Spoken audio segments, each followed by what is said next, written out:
Today I will discuss the veneration of relics. There are only a few points of faith that can be traced back to the earliest ages of Christianity, and one of them is the veneration of relics. It's not really easy to determine the period at which the practice of venerating small fragments of bone and cloth first became common.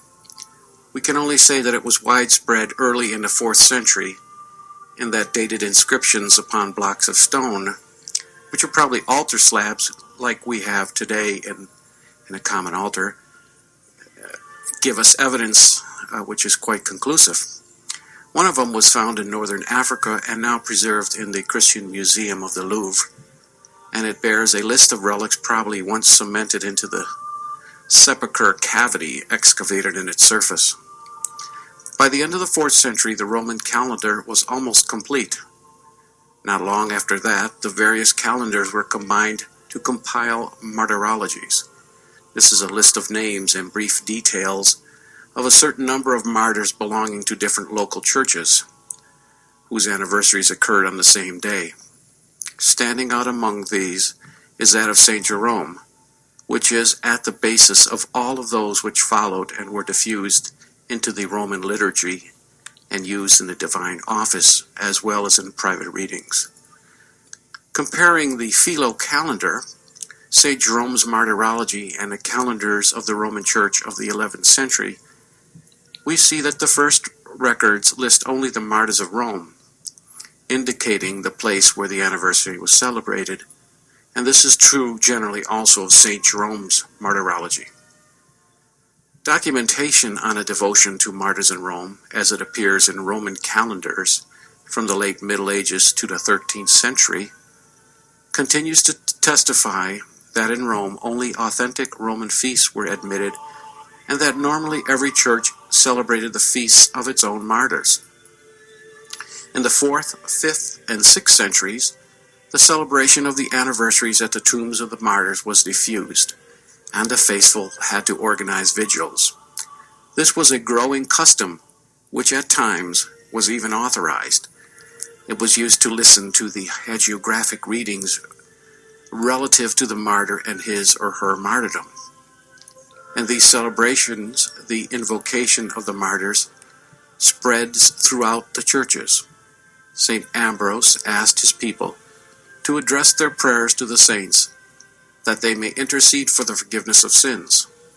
The great St. Augustine reveals to us that although the invocation of the martyrs was considered a fact in the Christian communities in the 4th century, the liturgical expression of devotion to them was still very discreet. Very early on, the memory of the martyrs became part of the great Eucharistic prayer in the Roman liturgy, and the Roman canon bears witness to this tradition. The bond between the blood of the martyrs and the Eucharist is seen also from the traditions regarding the altar, which, from the early times, was to contain the relics of martyrs carried in solemn procession for the consecration and dedication of a new church. However, the custom later became hidden, with the use of portable altars and altar stones to be inserted into altars, and was extended also to relics of other saints, considered martyrs in spirit, although they did not have, as with St. Martin, the occasion of martyrdom. The veneration of relics associated with saints and martyrs has been practiced as far back as the 2nd century and may even be older. In a letter written about 156 AD, the Christians of Smyrna described the martyrdom of Bishop Polycarp, who had been burned to death shortly before.